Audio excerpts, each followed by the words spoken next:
right, so let's talk about NWA Powerrr from March the 30th, 2021. And as per the usual, we start with a promo from Nick Aldis. I love the presentation of Nick Aldis. He just comes out there in the suit. He got the belt. The belt is on like is leaning, so it's shining in the lights. It looks all beautiful and nice, so sweet Charlotte. So he starts talking about all of his different afflictions. He got this affliction that all he do is win. And he doesn't know how to do anything else except win. And then he starts talking about how, NWA Powerrr is the most original wrestling show. And that, Big Fight TV putting up the big bucks so they give us the most original wrestling show in the world. Which, that's not wrong. It's not wrong. It's very, very old school. It's very neo-retro, this NWA Powerrr show. So then he asked about Chris Adonis, and he says, well, is Chris Adonis in the group? And then Nick Aldis says, look, the criteria for being part of Strictly Business isn't just you just show up and shake the champ's hand and all of a sudden you're in. There's very strict criteria to being in my stable, in my group. And then here comes Trevor Murdoch, and he comes in and he calls this horse shit. He's like, I don't want to hear your horse shit. And, Adonis comes in, he's operating outside of, what NWA stands for. And, you said that he wasn't a part of your group, but, you were teaming with him last week, which he was. And then he says that, we're gonna have to handle this. So he challenges Chris Adonis to a fight, no disqualification, no countouts. And then Nick Aldis kind of told him, like, look, you, because Trevor Murdoch says that he was gone for a week because of what Adonis did to him. And so Nick Aldis said, look, if you worried about missing a week, you keep messing with me, you're going to miss longer than that. And then he says, like, we got a lot of history between the two of us. And Trevor Murdoch was like, yeah, sure, we do. He's like, we both broke in through Harley Race. And he's like, yeah, that's true. Murdoch is, nodding along like, yeah, that's true. Like, what's the first thing, Harley would teach us? And then Trevor Murdoch was kind of standing there stupefied, like, I don't know. What do you mean? And he would be like, don't turn your back on your opponent. And he kind of stepped out of the screen. And then Chris Adonis, boom, attacked Trevor Murdoch from behind, threw him shoulder first into the ring post. Beat him down, choked him a little bit. And Trevor Murdoch did a great job selling this beating. It looked really dope. He verbal selling, the wailing, like, and, being louder than the crowd. And the camera even, found his face a couple of times so he could do his DiCaprio, as Booker T calls it, where he can do his facial expressions and, visibly. Ooh, I don't know why it's so hard to say. Why was that so hard to say? Well, so he can visibly sell.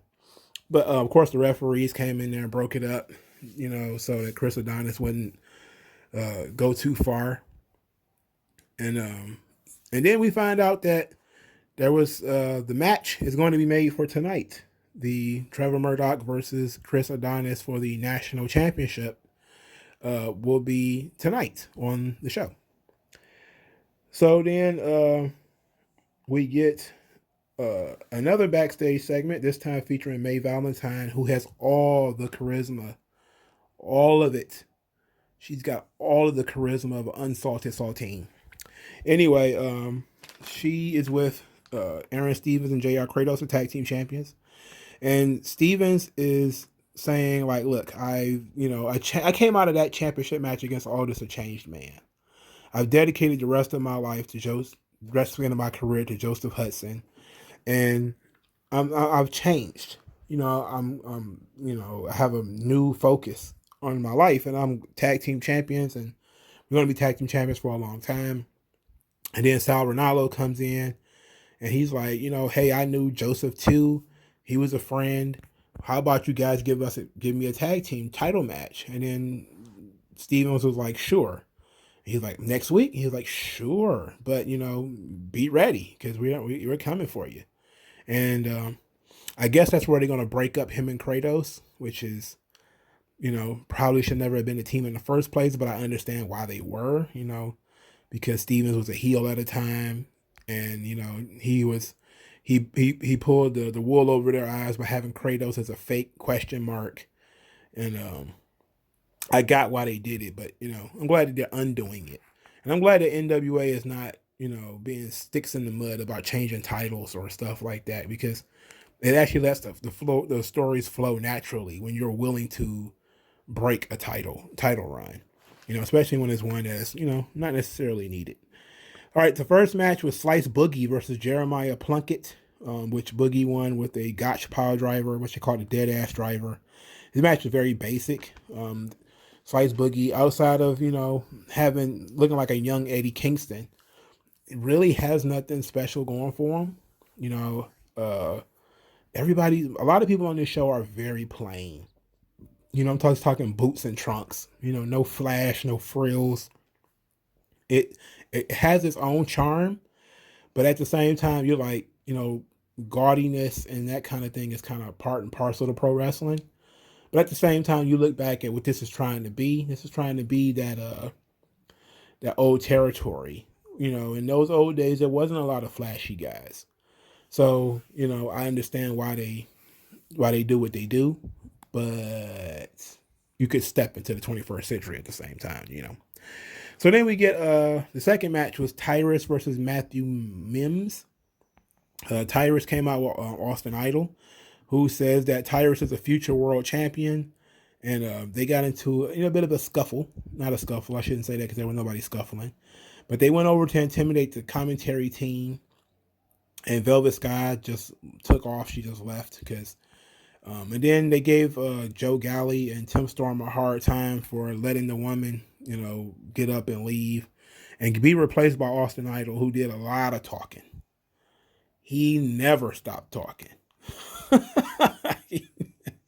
he never stopped talking.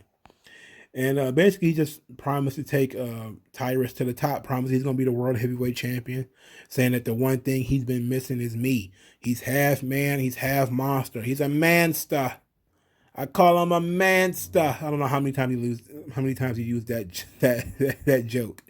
He's a half man, half monster. He's a manster. I call him a manster. And Austin Idol is tremendous. He just never stops talking. He doesn't let them do commentary at all. He's just going on and on and on. And he's talking about how, Tyrus is the second man that's been under the employ of Idolmania, whatever the fuck, Idolmania Wrestling, whatever. He's a manager now. So they're like, who's the first? And he's like, Nick Aldis. And so he's like, what are you going to do if he has to win the world title? He has to beat Nick Aldis. He's like, you must mind your own business. We'll cross that bridge when we get there. So obviously Tyrus wins. He won with a choke slam. I think they call it the Nuff Said, which is the choke slam. So this match was, again, basic.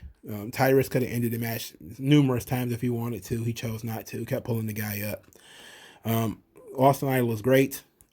Tyrus is what he is. He walks like a dinosaur. I think I said that already, like a brontosaurus. But he also walks kind of gingerly on them stairs. Them stairs are like they might be a daunting task for him. I don't know what's going on. So we get a promo from Pope and Fred Rosser.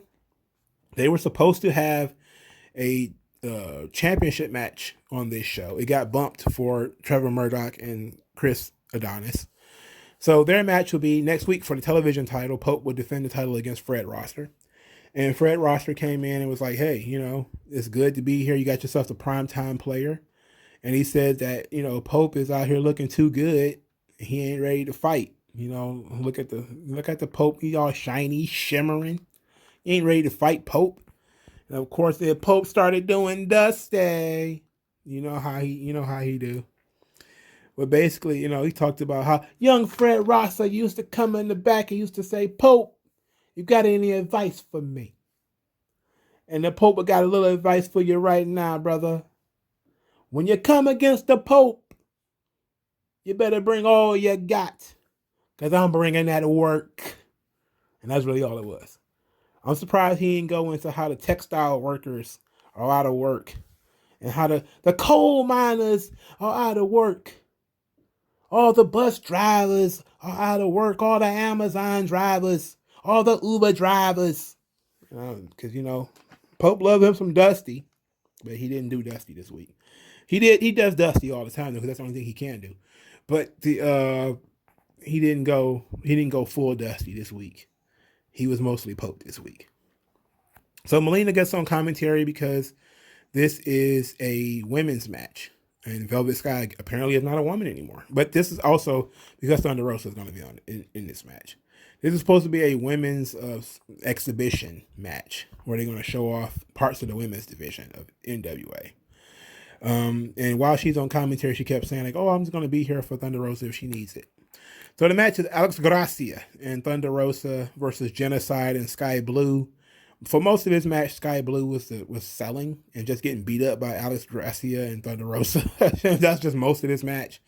I didn't realize how gigantic Genocide was. And Genocide looks like Omega Red from the X-Men. I mean, it's just just the first thing I thought of when I saw that gigantic silver face on the other side of the ring. I was like, what in the hell? Who brought Omega Red to the Powerrr tapings? Who was reading? I was like, wow. She's pretty big, man. Pretty big, man. Come on, man. Anyway, I got to see Alex Gracia actually work this week, and she's actually pretty good. I mean, she's very small. Her and Thunderosa are pretty small. And but she does a lot of luchador stuff. Her arm drags are actually pretty sweet. That was the best thing about her. Her athleticism and her arm drags. I see why I don't see why she can't get signed somewhere and be developed. But I actually got to see her do something this week, so that was pretty good. Sky Blue, it feels like somebody I've seen before. For some reason, it's escaping me, and it's the first time I've ever seen Genocide. And the finish came with Sky Blue ran in Alex Gracia's head into the ring post, so she was down. And then while Thunderosa was wrestling Genocide, Camille jumped into the ring and speared Thunderosa, which got, Genocide's team disqualified. So then Melina gets up and she's barking and she's telling Camille, hey, you don't do this. It's not what we do. This is the wrong thing. And Camille's like, what you going to do about it? What are you going to do about it? Her tall neck, what are you going to do about it? And Melina just stayed outside the ring and was like, okay, well, I don't know what I'm going to do about it, but I'm going to do something, I guess, eventually. One day, at some point, I'm going to do something about it. The match was good, though. The match was fine. Genocide, it was no selling because, bigger than everybody else in the match. So it was safe to no sell. When everyone else is tiny, you can no sell. And, even though it was kind of a disqualification, it was still fine. They furthered the story between Camille and Thunderosa, so I'm guessing they're going to have another match. Even though you kind of have to, I don't know why they would have another match, considering Camille won the first time pretty convincingly. That you kind of need to do that when it comes to stories. You beat somebody pretty convincingly, you have to have a reason for them to fight again. Like, why would they fight again? What is the reason for them to fight again? What is the impetus for them to be fighting still?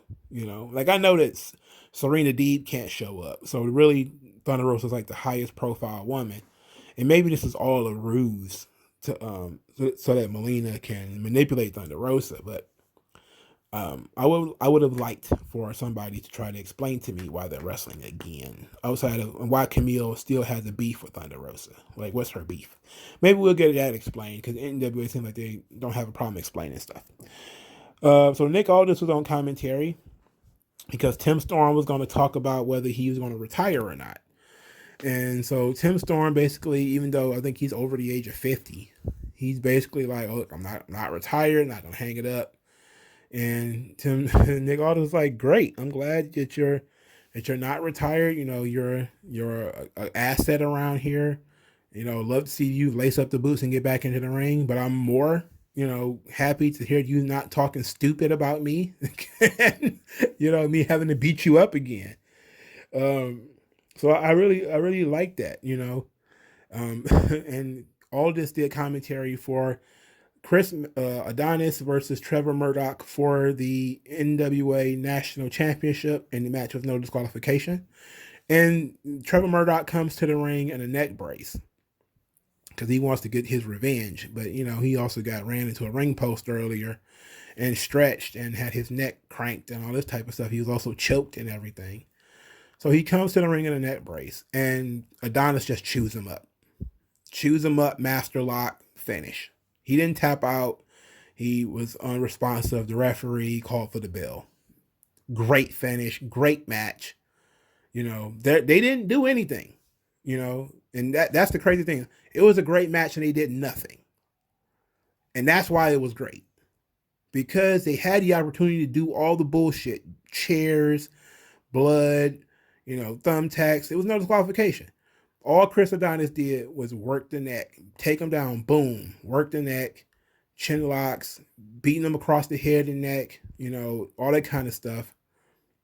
Simple things that were effective, that told the story of the match. They got in, Adonis dominated, they got out. Okay? They did the two things that you just need to do in a wrestling match. They got somebody over, and they got some sympathy on their baby face. Because we all know Trevor Murdoch would not have lost in such embarrassing fashion if he had not been beaten up earlier in the night. If he was not already still hurt, he would have put up a good old fight. But because he had been the shit kicked out of him earlier when Chris Adonis jumped him from behind, it was okay for him to lose in such dominant fashion and to get beat and to drop his title, because now we have sympathy for him. Now we feel bad for him. And Nick Aldis is on commentary talking about how stupid he is for challenging a guy to a fight just fresh out of the hospital. He should have thought about it, should have gave it some time, but he was being hot-headed. And then when Chris Adonis wins, I want to call him Master so bad. When Chris Adonis wins, he says that's how you handle your business. That's good business right there. Maybe even strictly business. And of course, Camille and Tom Latimer come out to celebrate with Chris Adonis, and Nick Aldis goes over there to shake his hand, and they high five. And Nick Aldis says that, he's an associate. He's not a full-fledged member at this time. He's just an associate to strictly business. I'm upgrading him to associate, but he's not quite a member just yet. So this was very good. This is very good. A heel won a match clean. Won the title in dominant fashion. He barely broke a sweat. The babyface did not look like shit, even though he got dominated, because he had a good reason for being dominated. This is effective storytelling. Trevor Murdoch was able to go in there and get Chris Adonis over because he had grit. He had I'm going to fight this guy. I'm not scared of him, hurt or not. I'm going to go in there. I'm going to fight him because it's the right thing to do. But then Chris Adonis had that advantage. He's younger. He's in better shape. He's, strong as shit, and you're already hurt. So you chewed him up. Great shit. This show was okay. I like the women's tag match, and I like the main event, and Nick Aldis has been carrying the show. So this is fun. This is a good hour. It blows by too, So NWA Powerrr, easy show to watch. You should go watch it. All right. You should also use the hashtag 3count commentaries to support this channel. You should also go to the link tree and then click the Cash App to send me money, or to go through Subscribe if that's more your speed. It's $5 a month, so it'll really help the show out, make me feel motivated to continue doing stuff, especially doing shows that don't get a lot of traction like NWA or MLW or Ring of Honor. I know a lot of wrestling channels, they forego these kind of net channel stuffs. I find I watch them, I have fun with them, but I would feel like other people should, so help me out, because I know other people don't do it. So, I have to take time to get notes and, come up with bits and shit, even though I do that shit all on the fly. But it's just fun. But I want to make sure everybody's having fun. So if you really guys feel like I'm doing something right here by doing NWA and Ring of Honor and MLW and all that kind of stuff, go over to subscribe for $5, or send me cash via the Cash App. Both of those options are in the link tree. You can also follow me on Twitter if you're not already following me on Twitter, which is also on the link tree. And thank you guys for your time, and I'll talk to you guys later, man. Peace.